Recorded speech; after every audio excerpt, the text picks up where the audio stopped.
कुछ ही देर में बारात हॉल के बाहर मौजूद थी।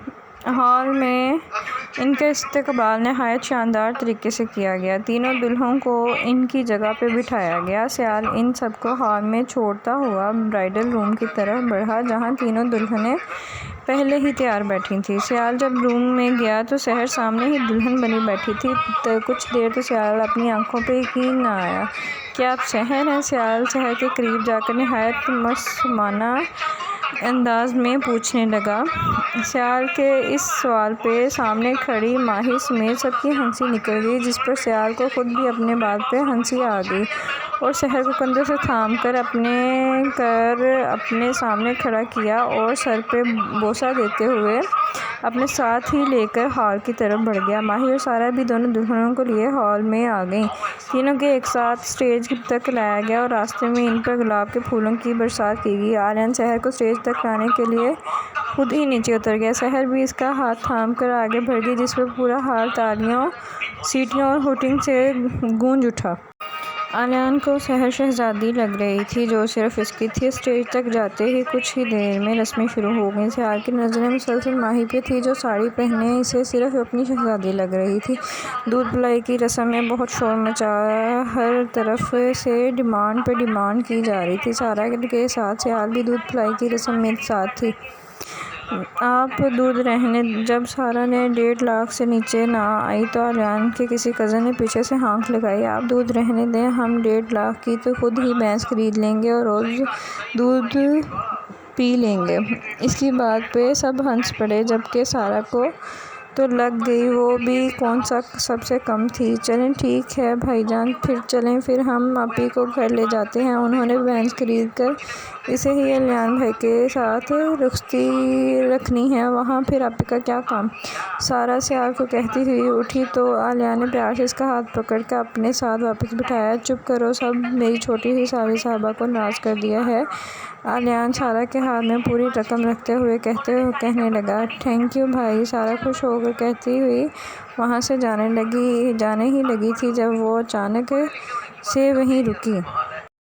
हाँ हेलो मिस्टर। सारा आर्यन के कज़न की तरफ इशारा करती हुई सब कहने लगी। जी फरमाइए मोहतरमा। आर्यन का वो कज़न इंतहाई एहतराम से बोला, ये 10,000 पकड़ी और अपने लिए एक अदर बकरी ले लीजिएगा, क्योंकि भैंस के पैसे तो मैंने लेकर जा रही हूँ। सारा आर्यन के कज़न के पैसे थमा के साथ तंज़िया अल्फाज में बात करने के बाद वहाँ से चल दी।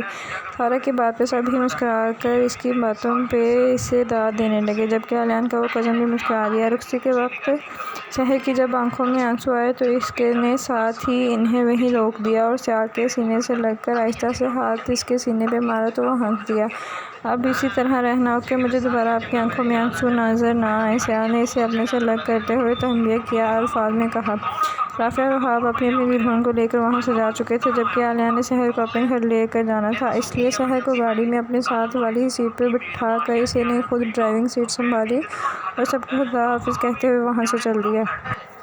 आर्यन ने सहर की तरफ हाथ बढ़ाया तो सहर ने भी इसके हाथ में अपना नाजुक हाथ थमा लिया। इसने मुस्कुरा कर देखा, जिस पर आर्यन ने भी मुस्कुरा कर इसे अपने साथ लगाकर इसके गिर्द बाजू माल कर लिया। सारा रास्ता खामोशी में गुजरा। कुछ देर में गाड़ी एक बड़े से घर के बाहर रुकी तो सहर ने आर्यन के कंधे से अपना सर उठा लिया। आर्यन गाड़ी से निकल कर सहर की जानिब बढ़ा और इसका हाथ थाम कर गाड़ी से बाहर निकला और इसे अपने साथ लगाए घर के अंदर की तरफ बढ़ गया। पूरा घर किसी महल की तरह सजाया गया था और हर तरफ रोशनी का बसेरा था। सहर आंखें फैलाए हैरानगी के साथ पूरा घर देख रही थी। आर्यन, ये हमारा घर है? सहर आर्यन से अलग होकर खुशी से हर तरफ देखते हुए पूछने लगी। आर्यन को इस तरह घर को देखकर खुश होते हुए वो कोई छोटी सी बच्ची लग रही थी। जी ये हमारा घर है, सिर्फ हमारा, जहाँ तुम और मैं रहेंगे बस। वो इसको इस तरह मुस्कुराते देखते हुए कहने लगा, जिस पर वो पलट कर इसे देखने लगी। सहर को ब्लश करते हुए देखकर आर्यन इसकी तरफ बढ़ा और सहर के हाथ थाम कर इसे अपने होंठों के पास ले गया और इस पर अपने होंठ रख के बाद सहर के सर पर बोसा दिया। कुछ भी कहे बगैर सहर नरमी के साथ आर्यन की गर्दन के गिर्द बाजू हमाल करते हुए इसके सीने पर सर रखकर आंखें बंद कर ली। आर्यन ने बड़ी नरमी के साथ सहर को गिर्द अपने बाजू फैलाया और इसके बालों पर बोसा दिया। सहर इसके कलोन की हल्की सी महक को अपने अंदर उतार रही थी, जबकि आर्यन नरमी के साथ इसकी बंद आंखों को चूम रहा था। आर्यन सहर को अपने साथ लिए रूम में आ गया। रूम को गुलाब के फूलों से और बलून से सजाया गया। सहर जो आर्यन की कुर्बत में सुकून महसूस कर रही थी, रूम को देखकर चेहरा उठाकर आलियान को देखने लगी। ऐसे क्यों देख रही हैं? आलिया ने सहर की आंखों में देखते हुए पूछा। रूम बहुत प्यारा डेकोरेट किया हुआ है, सहर इसे कहती हुई बेड पे जा बैठी। आलियान भी इसकी पैरवी करता हुआ आकर सामने बैठ गया और आंखें सहर के चेहरे पे जमा ली। कितनी ही देर आलियान इसके चेहरे को देखता रहा, जबकि सहर इसकी आंखों में देखने के बजाय इसके हाथों पे अपनी नज़रें जमाई बैठी रही। आलिया ने हाथ बढ़ाकर इसके चेहरे के हर नुक्कड़ को छुआ, जबकि सहर के दिल की धड़कन तेज़ हो रही थी। आलिया ने अपने कुर्ते की पॉकेट से एक डिबिया निकाली, जिसमें से रिंग निकाली और सहर के हाथ पकड़कर इसमें पहनाई हो और हाथ को चूमकर बारी बारी अपनी दोनों आँखों से लगाया। सहर आलियान की इस हरकत को बगौर देख रही थी। जब आलियान इसके गोद में सर रख कर लेट गया और इसके दोनों हाथों को पकड़कर अपने सीने पर रख लिया। सहर को आलियान के प्यार पर यकीन रखने के लिए अब किसी भी अल्फाज की ज़रूरत ना थी और इसने भी झुककर आलियान के माथे पे अपने होंठ रख दिए। आलियान के चेहरे पे मुस्कुराहट गहरी हुई तो वो उठकर बैठ गया और तकिया पे सर रखकर वहीं बेड पे बरजमान हो गया। सहर इसकी इस हरकत पे हैरान होती इसे अगले ही आलिया ने इसके बाजू से पकड़कर अपने सीने पे गिरा लिया और इसके गिर्द बाजू फैलाए। एक दूसरे के क़िर्बत में दोनों ने एक सारी रात गुजार दी। आलियान की जब आँख खुली तो सहर इस पे फैले हुए सो रही थी और लंबे बाल तकिए तक फैले हुए थे। सहर का चेहरा आलियान के चेहरे की जानिब था। आलियान ने एक हाथ से इसके चेहरे में पे फैले बाल हटाया और झुककर इसके सर पे बोसा दिया। सहर ने इसकी नब्ज़ को महसूस करते ही अपनी आंखें खोली और तो आलिया ने जल्दी से अपनी आंखें बंद कर ली। सहर ने जब आलियान को देखा तो इसे सोया हुआ देखकर इसके चेहरे पे झुकी और आलियान के माथे पे अपने होंठ रखे और के बाद इसकी आंखों को भी बारी बारी चूमा तो आलियान की मुस्कुराहट गहरी हुई। मुझे लगता है आज मुझे मारने का इरादा है तुम्हारा। आलियान की आवाज़ से जल्दी से उठकर साइड पे हुई तो आलियान मुस्कुरा रहा था। आप उठे हुए थे आलियान? सहर ने घबराते हुए पूछा। जी कब से? और मुझे पता होता कि मेरे सोने से मुझे इस तरह का प्यार मिल सकता है तो मैं उम्र भर ही सोता रहता।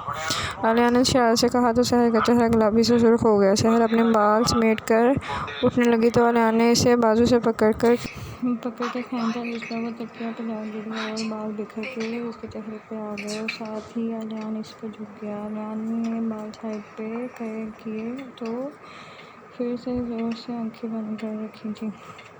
सहर ने ज़ोर से आंखें बंद कर रखी थी। मैं किसी का कर्ज नहीं रखता सहर, आलियान ने कहते ही उसकी आंखों पे भरी भरी अपने हाथ रखे और सहर को आंखें खोलने का कहा।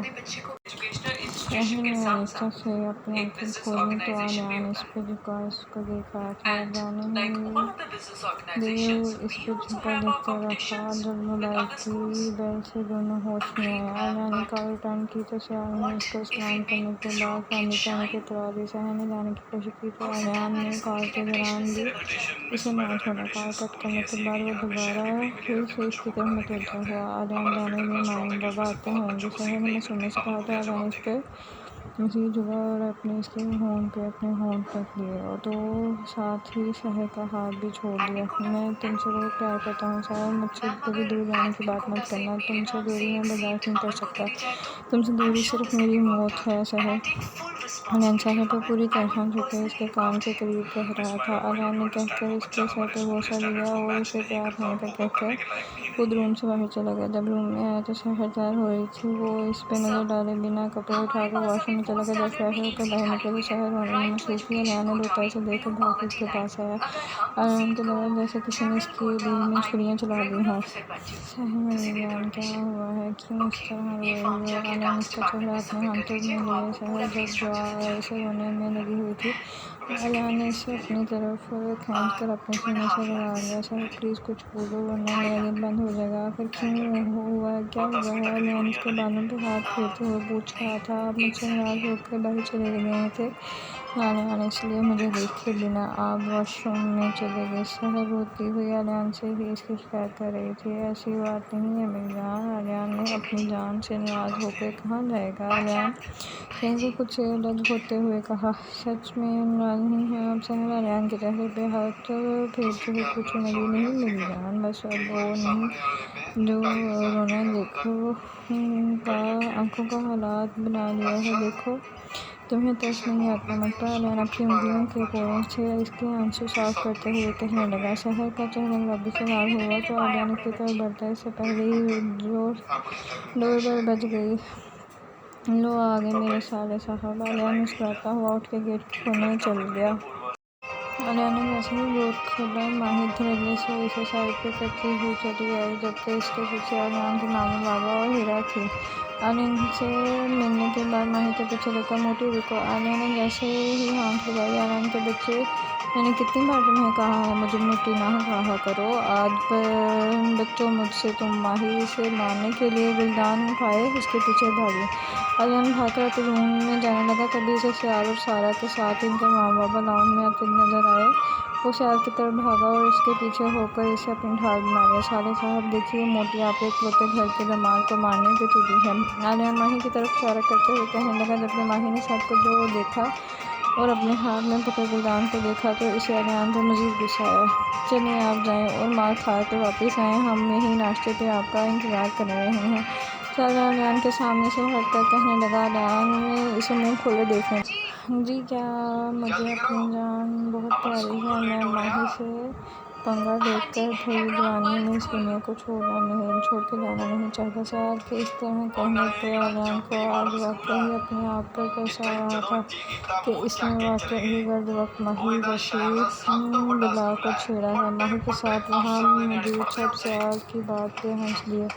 आलियान अब देखो तुम ऐसा हाल करूँगी ना, आइंदा मुझे मोटी नहीं बोलोगे। माही ने गुलदान सामने किया और इसकी तरफ बढ़ी। आलियान को अब शहर ही आखिरी सहारा लगी तो अपने रूम की तरफ भागा। माही अभी भी इसी के पीछे भागी तो रूम खोलती हुई आलियान को सामने शहर दिखाई दी तो इसके पीछे छुप गया। यार मुझे इस बला से बचाओ, मुझे मारने की तुली है ये। आलियान शहर को माही की तरफ खड़ा करते हुए कहा। शहर माही के हाथ में गुलदान को लेकर मुस्कुरा कर शहर ये जो आलियान है ना, इसने मुझे मोटी कहा है और तुम ऐसे को हट जाओ, इसकी तो आज खैर नहीं। माही शहर को आँख दबाकर बोली तो शहर भी इसके रास्ते से हट गई। शहर आलियान ने हैरानगी से इसका नाम पुकारा। माही गुलदान को साइड पर रखकर कुशन उठा लगी और ढेर कर इसे कुशन उठा के मारती रही। आलियान हर मुमकिन कोशिश करता रहा बचने की। जब शहर का हंस के बुरा हाल लगा, माही बस कर आइंदा मोटी नहीं कहूँगा। आलियान कोशिश से बचता हुआ माही को दूर से कहा। माही को इन बेचारे पर तरस आया तो कुशन की बुझार बंद कर दी। शहर की वजह से तुम्हें छोड़ रही हूँ, आइंदा कहा तो माही कहते रुकी है। आलियान ने इसे इसके बहास को सॉरी बोलकर कहा और दोनों को अपने साथ लगाए लाउंज में आ गया। सब ने माही का गुस्सा शांत होने पर शुक्र अदा किया और नाश्ता किया। कुछ देर बातचीत करने के बाद सब वहाँ से चल दिए क्योंकि आज रात में वलीमे का फंक्शन था और सबको इसकी तैयारी करनी थी।